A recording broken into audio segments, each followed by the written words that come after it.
The new rules now lets you buy your HDB flat before selling away your condo. And yeah, that sounds like freedom. However, if you use it the wrong way, it can cost you serious money, the money for your retirement. So everyone is rushing into the market after the announcement. We want to slow down for 10 minutes and ask the thing nobody's asking. Not how to buy first, but whether you even should. So if you're in the same position, not sure whether you should buy the HDB first, then sell your condo, or the other way around, this video is for you. So since the 28th July, that 15 months wait-out period is removed, which means if you're moving from a condo into a HDB, you have now got two ways to do it. Either buy the HDB first, then sell a condo, or sell first, then buy. And instead of talking this in theory, let us tell you about one of our clients, Mr. and Mrs. Chen. Their situation might be very similar to many of you. Owned their condo near town for 18 years. The loan almost cleared. Their daughter and sons got married 5 years ago and moved out. And this year, their first grandchildren is born. Ever since both their children has moved out, Mr. and Mrs. Chen start to feel lonely and the house is getting too empty for them. They have been wanting to move closer to their children, their grandchildren, but wasn't able to do so in the past as they do not want to rent for 15 months. Now the time is finally here. After the new announcement, they become active in searching their next retirement home and they found this unit. A big executive apartment 10 minutes away from their daughter and grandchildren and near the healthcare center that they already goes to. They're interested in that unit and they want their condo to become the money that sees them through retirement. And honestly, their question is your question. Do they buy the HDB flat first or sell the condo first? We are going to give them and you 3 questions to answer for yourself. So let's get the facts straight. Because the whole decision sits on them, Mr. and Mrs. Chen can now buy a resale HDB flat without the 15 months with any age, any size. Of course, one catch that matters. They can't use an HDB loan for this. It's going to be a bank loan or full cash. They still have to qualify with HDB and get their HFE sorted out first. And here's the part that creates this whole conversation. If they still own the condo the day their HDB purchase go through, they have got 6 months to sell it. And just so you don't mix up, the old 30 months wait still applies if you're buying a subsidized flat or brand new EC, taking a grant or using a HDB loan. That side didn't change. There's also a stamp duty thing that actually works in their favor. Normally when you own 2 properties at once, you pay additional buyer stamp duty and claim it back later. But with this latest announcement, you can buy first without incurring ABSD while still holding on to your private home. Both halves are open to them now. The rule is not deciding for them anymore, which means they have to decide well. Let me start with why they should buy first. The real reason they would buy first lies in the HDB flat. An executive apartment that size, 10 minutes from their daughter and near their medical center, that doesn't come out often and it wouldn't sit around waiting for them. If they sell the condo first and then goes looking, someone else who probably might grab it before they are ready. Buying first protect the thing that's actually hard to replace, not the price but the next home and those years near their grandkids. Plus they skip renting somewhere else in between and moving twice. At age 63, that is a lot to gain. I agree on all of that.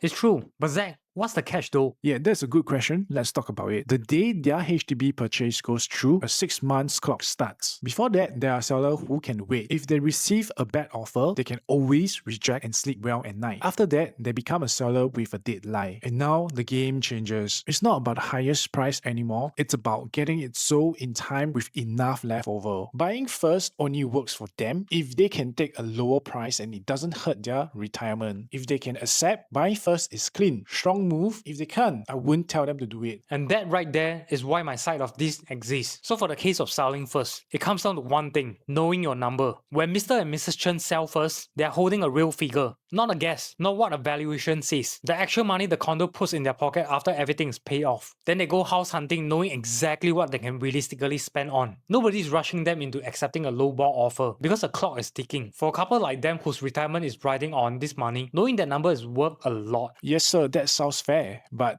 there's going to be some trade-offs, right? You're right, selling their condo first costs them something real. They might have to rent in between, and moving twice at their age is seriously a huge pain and it adds up. And their HDB flat near their daughter, someone else might buy it while they're still selling. That is a real loss. I'm not going to pretend it isn't. So actually, neither one's free. Each way protects something and risks something. Exactly. Buy first, you secure the home by betting on the cash. Sell first, you secure the cash by betting the home. So the question isn't which is better in general, it's which of those 2 bets they can actually afford. And that part, they can test using 3 questions. We'll run Mr. and Mrs. Chen through these 3 important questions, and you answer along for yourself. How much cushion or buffer do they have? Their loan is almost finished, and the condo is gone up in value. So far so good, but here's the actual test. But if they have to take a fair but lower price to sell in time, is their retirement still fine? If that's a solid yes, they can handle the deadline. Anything wishy-washy is a no. For them, let's say it's a real yes. Their cash cushion is thick, stake. That's one. So the second question, how much pressure is their condo going to put on them when it sells? And this one, you don't have to guess. You can check it right away. How many units in your block are the same layout as yours? How many are up for sale right now? And in the last 6 months, how many actually sold? Mr. and Mrs. Chen's condo is a big and older development. Many units just like theirs, same layout, same size, a bunch already listed. And this is where we want to slow down, because most sellers completely miss what that means for them. When there are 10 other units just like yours on the market, the buyer is in charge. They have options, you don't. If that buyer senses your urgency, that you have a deadline to meet, they get bold and start testing water. We have seen this many times throughout our careers. Don't be surprised when the buyer put in a low ball offer of $80,000 to $100,000 below the last unit sold in the same block, because they now hold the power. And let's not let that number slide past, because $80,000 to a $200,000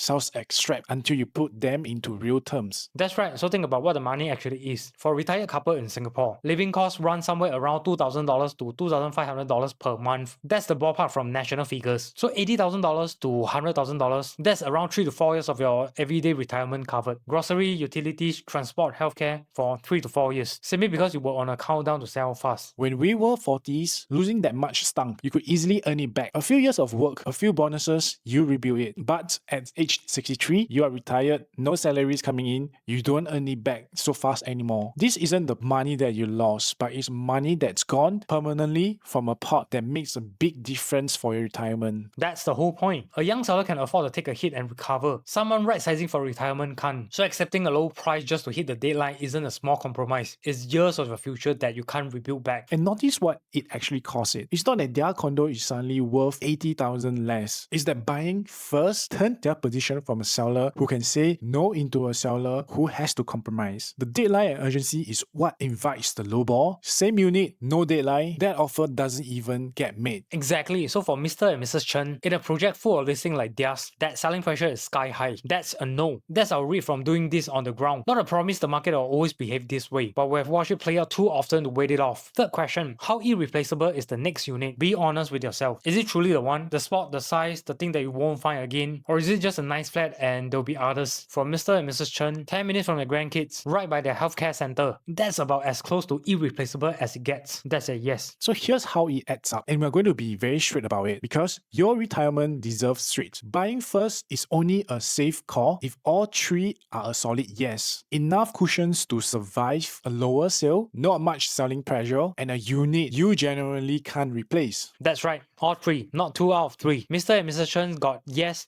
no, yes. The cushion and the next unit say buy first, but their selling pressure is flashing red. It only takes one shaky answer to ruin this plan. So for them, selling first is the safer way to go. That's not us deciding for them. That's just where the math lands when they can't afford to get it wrong. And it gets worse, because most people think that there's more money on the table than there really is to begin with. Whatever your condo sells for, that's not the money you walk away with. Right, that's just the starting number. Then it gets chipped down. Whatever's left on, the loan gets paid off first. And then, this is the one people forget. If you use your CPF to pay for the home all these years, a big chunk has to go back to CPF with interest on top. Then the legal fees, the agent fees, the odds and ends. What's left after all is real money, and usually a sum smaller than the sale price. On the other hand, the chunk goes back to CPF. That's not your spending money. Exactly. It's back in your CPF, not in your pocket to use. So put it together. The real money is smaller than you think, and then the deadline knocks another few years of living costs off it. That's how you downgrade a comfortable retirement into a tight one. Which is why, before you pick either path, you split the two questions people always jam together. Can the bank approve the purchase?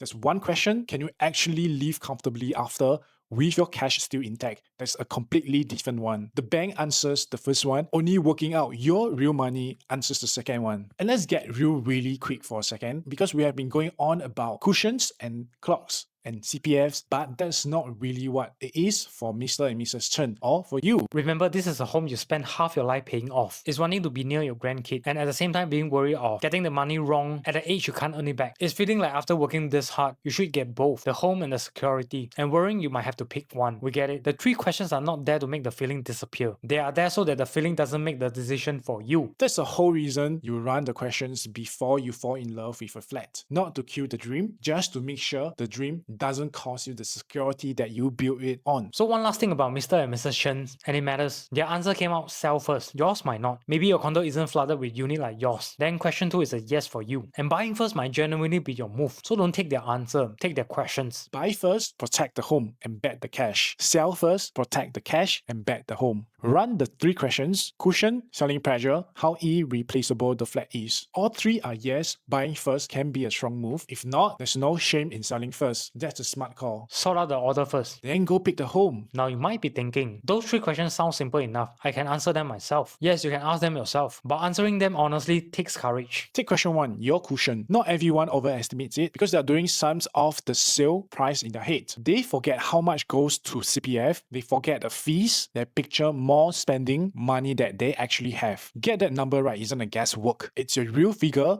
Work out properly before you bet your retirements on a rough one. Question 2, selling pressure. You can look up how many units are listed, but you can't tell from a listing how hard buyer will push you or how low this opening offer will come in for your stack and layout. That's not on any website. You can't Google it, you can't ask ChatGPT about it. That's from our experience deal after deal and knowing how buyers act when they smell a deadline. And question 3, is the flat really irreplaceable? That's the hardest one to answer, honestly. Once you have followed it for a bit, you will talk yourself into it being the only one. You need someone with no feelings into it to tell you the truth. That's generally rare, or that's lovely, but there are 3 more like it. So that's what we actually do. We work out with real numbers, we read selling pressure on a specific block from experience, and we give you an honest take on that flat before you commit to anything. Then we tell you straight which order fits you, buy first or sell first, and which one to cross off. So if you own a condo and are looking to move into a HDB flat in the next 6 to 12 months, that's a conversation to have before you do anything else. We would like to work with you guys on the proper right sizing plan. Send us where are you now, your place, roughly where you stand on loan and CPF, and where you will want to move. And here's our contact number. We look forward to hearing from you. Last but not least, if you find this video helpful, remember to like and subscribe. This is Zach. And this is Kaiser. See you in the next one.